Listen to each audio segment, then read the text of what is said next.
Lingering impacts following this past weekend's extreme heat, especially for first responders and the American Red Cross.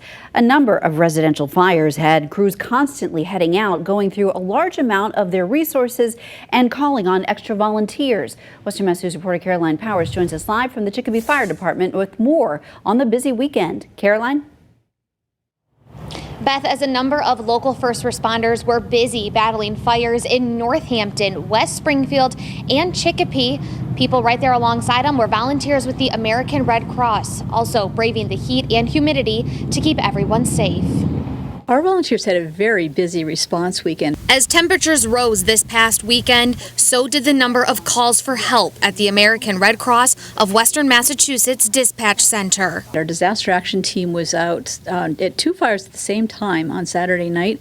They were helping the families displaced in West Springfield at the apartment fires, and then at the same time they were also dispatched to Chicopee for that large apartment complex that was on fire.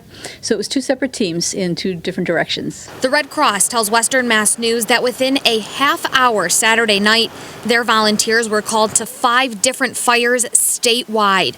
Not only were they supporting those impacted by the fires, but also the men and women in red. There was no relief from the extreme heat that we experienced this weekend. It's very taxing on everyone involved when there's a fire, especially with this intense heat. We also assist the firefighters and other emergency personnel on the scene, so we'll bring totes of our coolers of ice water and Gatorade. We'll bring snacks. Our vehicle is air conditioned, so we do bring people into our air conditioned vehicle, and that's just trying to beat the heat. In extreme heat, firefighters with their gear can be overcome quickly from the heat and the humidity.